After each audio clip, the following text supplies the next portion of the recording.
भोपाल में स्वास्थ्य मंत्री डॉक्टर प्रभुराम चौधरी ने शुरू की नई पहल।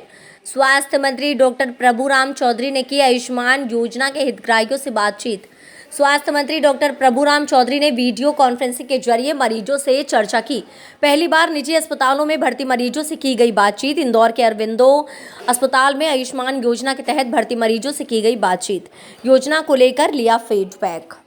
नेतृत्व में स्वास्थ्य के क्षेत्र में 3 साल बेमिसाल इतना हम लोगों ने स्वास्थ्य सुविधाओं का विस्तार किया है, जिससे नागरिकों को स्वास्थ्य के क्षेत्र में कोई कठिनाई ना हो, उन्हें सुलभ और फ्री में उनको इलाज मिल सके, इसके लिए प्रयासरत हैं। और इसी कारण से मैं सब जगहों से फीडबैक भी लेता हूं। आज मैंने उमरिया जिले में भी बात की, आपने भी वहां पर सुना। ग्रामीण अंचल के उप स्वास्थ्य केंद्र में, हमारे सामुदायिक स्वास्थ्य केंद्र, जिला अस्पतालों में, सब जगहों पर बातचीत करके स्वास्थ्य सेवाओं का जो विस्तार हो रहा है उनका पूरा फीडबैक है।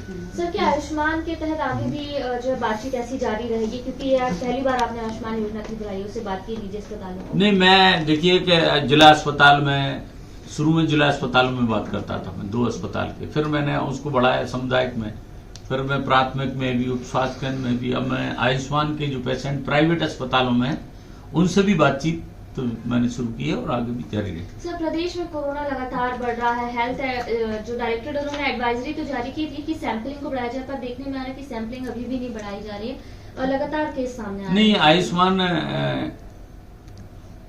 कि नहीं, जो कोरोना की आपने जो बात की है, कोरोना में हम लोगों ने एडवाइजरी जारी की है और जो भी पेशेंट जिनको साइन सिम्टम आते हैं उनकी जांचें भी हम लोग कर रहे हैं। लेकिन ऐसा पेशेंट कोई ज्यादा गंभीर नहीं है, उनको नॉर्मल लक्षण होते हैं और जो भी उनको ट्रीटमेंट भी हम लोग दे रहे हैं, लेकिन सावधानी और सतर्कता पूरी रखने के भी निर्देश। उसके बावजूद टेस्टिंग जो है वो नहीं बढ़ रही। सर, सैंपल कलेक्शन के लिए जो फीवर क्लिनिक बनाए गए थे, वहाँ अभी तक सैंपलिंग नहीं शुरू की गई है। आसपास के जो लोग हैं वो परेशान होते हैं क्योंकि उन्हें सीधे जिला अस्पताल या मीडिया ही आना पड़ रहा है। तो सैंपलिंग कब तक बढ़ाई जा सकेगी? नहीं, अभी कोई इतने ज्यादा पेशेंट नहीं है, लेकिन सैंपलिंग की और बढ़ाने की जरूरत होगी तो उसको भी हम बढ़ाएंगे। अभी आज हमारे मात्र आज 39 केस आए हैं और टोटल अभी मध्य प्रदेश में 364 पॉजिटिव केस हैं। कोई घबराने की ज्यादा जरूरत नहीं है, लेकिन सावधानी और सतर्कता हमें बरतना है और कोविड एप्रोप्रिएट बिहेवियर का पालन करना है, ऐसा मैं सभी से अनुरोध करूँ। सर, नेतृत्व में स्वास्थ्य के क्षेत्र में 3 साल बेमिसाल इतना हम लोगों ने स्वास्थ्य सुविधाओं का विस्तार किया है, जिससे नागरिकों को स्वास्थ्य के क्षेत्र में कोई कठिनाई ना हो, उन्हें सुलभ और फ्री में उनको इलाज मिल सके, इसके लिए प्रयासरत हैं। और इसी कारण से मैं सब जगहों से फीडबैक भी लेता हूं। आज मैंने उमरिया जिले में भी बात की, आपने भी वहां पर सुना। ग्रामीण अंचल के उप स्वास्थ्य केंद्र में, हमारे सामुदायिक स्वास्थ्य केंद्र, जिला अस्पतालों में, सब जगहों पर बातचीत करके स्वास्थ्य सेवाओं का जो विस्तार हो रहा है उनका पूरा फीडबैक है। सर, क्या आयुष्मान के तहत आगे भी जो बातचीत ऐसी जारी रहेगी, क्योंकि ये पहली बार आपने आयुष्मान योजना की हितग्राहियों से बात की निजी अस्पतालों में? नहीं, मैं देखिए कि जिला अस्पताल में शुरू में जिला अस्पतालों में बात करता था मैं 2 अस्पताल के, फिर मैंने उसको बढ़ाया सामुदायिक में, फिर मैं प्राथमिक में भी, उप स्वास्थ्य केंद्र में भी। अब मैं आयुष्मान के जो पेशेंट प्राइवेट अस्पतालों में हैं उनसे भी बातचीत तो मैंने शुरू की है और आगे भी जारी रहेगी। सर, प्रदेश में कोरोना लगातार बढ़ रहा है। हेल्थ जो डायरेक्टर उन्होंने एडवाइजरी तो जारी की थी कि सैंपलिंग को बढ़ाया जाए, पर देखने में आ रहा है कि सैंपलिंग अभी भी नहीं बढ़ाई जा रही है और लगातार केस सामने आ रहे हैं। नहीं, आयुष्मान कि नहीं, जो कोरोना की आपने जो बात की है, कोरोना में हम लोगों ने एडवाइजरी जारी की है और जो भी पेशेंट जिनको साइन सिम्टम आते हैं उनकी जांचें भी हम लोग कर रहे हैं, लेकिन ऐसा पेशेंट कोई ज्यादा गंभीर नहीं है, उनको नॉर्मल लक्षण होते हैं और जो भी उनको ट्रीटमेंट भी हम लोग दे रहे हैं, लेकिन सावधानी और सतर्कता पूरी रखने के भी निर्देश। उसके बावजूद टेस्टिंग जो है वो नहीं बढ़ रही। सर, सैंपल कलेक्शन के लिए जो फीवर क्लिनिक बनाए गए थे, वहाँ अभी तक सैंपलिंग नहीं शुरू की गई है। आसपास के जो लोग हैं वो परेशान होते हैं क्योंकि उन्हें सीधे जिला अस्पताल या मीडिया ही आना पड़ रहा है। तो सैंपलिंग कब तक बढ़ाई जा सकेगी? नहीं, अभी कोई इतने ज्यादा पेशेंट नहीं है, लेकिन सैंपलिंग की और बढ़ाने की जरूरत होगी तो उसको भी हम बढ़ाएंगे। अभी आज हमारे मात्र आज 39 केस आए हैं और टोटल अभी मध्य प्रदेश में 300 64 पॉजिटिव केस हैं। कोई घबराने की ज्यादा जरूरत नहीं है, लेकिन सावधानी और सतर्कता हमें बरतना है और कोविड एप्रोप्रिएट बिहेवियर का पालन करना है, ऐसा मैं सभी से अनुरोध करूँ। सर मरीजों से और वहाँ पे जो हेल्थ प्रमुख उनसे बात की, किस तरह की व्यवस्थाएं देखने को मिली है? आपको वैसे भी जानकारी होगी कि मैं हर सोमवार को डिस्ट्रिक्ट अस्पताल, सामुदायिक अस्पताल, उप स्वास्थ्य केंद्र के जो यहाँ पर पेशेंट भर्ती होते हैं उनसे मैं बातचीत करता हूँ और उनसे हाल जानता हूँ कि वहाँ हमारी जो सेवाएं हैं स्वास्थ्य की वो ठीक से मिल रही कि नहीं, और कुछ उन्हें तो नहीं सुझाव देना है, कहीं कोई प्रॉब्लम तो नहीं हो रही। इसके लिए मैं बात करता हूँ, जिला अस्पताल में भी बात करता हूँ, सामुदायिक स्वास्थ्य केंद्र में भी, उप स्वास्थ्य केंद्र में भी बात करता हूँ। और आज जब मैंने आयुष्मान के जो पेशेंट प्राइवेट अस्पताल में भर्ती हैं उनसे भी आज अरविंदो अस्पताल में लगभग 4-5 पेशेंटों से मेरी डायरेक्ट बात हुई। कोई कैंसर का पेशेंट था, कोई दूसरा पेशेंट थे जिनका आयुष्मान कार्ड लगा हुआ है, उन्हें कुछ दिक्कत तो नहीं आ रही है। ये सारी चीज़ें हम जानते हैं और जो हमारे सिविल सर्जन हैं, सीएमओ हैं, वहाँ डॉक्टर हैं, सीएचओ हैं, उनसे भी बातचीत करते हैं कि वहाँ पर उन्हें और कोई दिक्कत तो नहीं हो रही है, जिससे कि हम और बेहतर से बेहतर जो हमारी योजनाएं स्वास्थ्य विभाग की, जैसे आयुष्मान कार्ड देश के प्रधानमंत्री आदरणीय नरेंद्र मोदी जी के द्वारा और मध्य प्रदेश के मुख्यमंत्री जी के नेतृत्व में हम मध्य प्रदेश में, आप सब जानते हैं कि मध्य प्रदेश में सबसे ज़्यादा अगर कार्ड देश में अगर बने तो मध्य प्रदेश में बने हैं। और हम नागरिकों के लिए आयुष्मान से फ्री 5 लाख तक का इलाज भी दे रहे हैं। और जो हमारे सरकारी अस्पताल हैं वहाँ भी जैसे उप स्वास्थ्य केंद्रों को हेल्थ एंड वेलनेस सेंटर बनाया, 126 प्रकार की वहाँ पर दवाइयाँ हैं, सीएचओ की हम लोगों ने पोस्टिंग की है, 12 प्रकार की वहाँ जांचें होती हैं, एनसीडी नॉन कम्युनिकेबल डिसीज की भी, हाइपरटेंशन, डायबिटीज की भी वहीं जांचें होती हैं।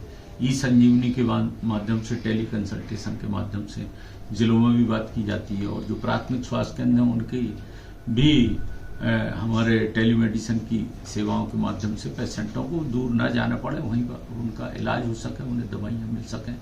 जिला अस्पतालों में भी जो हमारी सुविधाएं हैं, चाहे डायलिसिस की सुविधा हो, सीटी स्कैन की सुविधा हो, पैथोलॉजी की जांचों की सुविधा हो, और जो हमारे एनआरसी में जो बच्चे हैं वो से तो उनको ठीक से उनका इलाज हो, बच्चे जो पीआईसीयू में हैं उनका ठीक से, ये फीडबैक जानने के लिए सबसे मैं बातचीत करता हूँ पेशेंटों से। पेशेंटों के जो अटेंडेंस उनके साथ में रहते हैं उनसे भी हमारी व्यवस्थाओं को और ठीक से हम कर सकें, उसका फीडबैक हमको मिल सके, इसलिए मैं बात करता हूँ। आज तो आपने स्वयं ही पेशेंटों ने किस तरीके से बात की, अटेंडेंट ने बात की, डॉक्टरों से भी मैं फीडबैक लेता हूँ कि आप क्या पेशेंट की क्या इलाज दे रहे हैं, क्या दिक्कत है इनको, कोई और तो कोई परेशानी नहीं है। तो सारे लोगों से बातचीत करके और बेहतर स्वास्थ्य सेवाएं जो भारतीय जनता पार्टी की सरकार, केंद्र सरकार और मध्य प्रदेश की सरकार, आप जानते हैं कि पिछले 3 साल में मुख्य मरीजों से और वहाँ पे जो हेल्थ प्रमुख उनसे बात की, किस तरह की व्यवस्थाएं देखने को मिली है? आपको वैसे भी जानकारी होगी कि मैं हर सोमवार को डिस्ट्रिक्ट अस्पताल, सामुदायिक अस्पताल, उप स्वास्थ्य केंद्र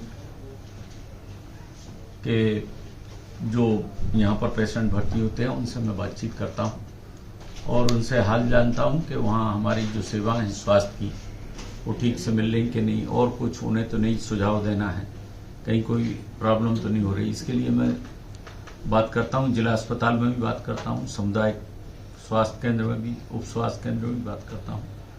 और आज जब मैंने आयुष्मान के जो पेशेंट प्राइवेट अस्पतालों में भर्ती हैं उनसे भी आज अरविंदो अस्पताल में लगभग 4-5 पेशेंटों से मेरी डायरेक्ट बात हुई। कोई कैंसर का पेशेंट था, कोई दूसरा पेशेंट थे जिनका आयुष्मान कार्ड लगा हुआ है, उन्हें कुछ दिक्कत तो नहीं आ रही है। ये सारी चीज़ें हम जानते हैं और जो हमारे सिविल सर्जन हैं, सीएमओ हैं, वहाँ डॉक्टर हैं, सीएचओ हैं, उनसे भी बातचीत करते हैं कि वहाँ पर उन्हें और कोई दिक्कत तो नहीं हो रही है, जिससे कि हम और बेहतर से बेहतर जो हमारी योजनाएं स्वास्थ्य विभाग की, जैसे आयुष्मान कार्ड देश के प्रधानमंत्री आदरणीय नरेंद्र मोदी जी के द्वारा और मध्य प्रदेश के मुख्यमंत्री जी के नेतृत्व में हम मध्य प्रदेश में, आप सब जानते हैं कि मध्य प्रदेश में सबसे ज्यादा अगर कार्ड देश में अगर बने तो मध्य प्रदेश में बने हैं।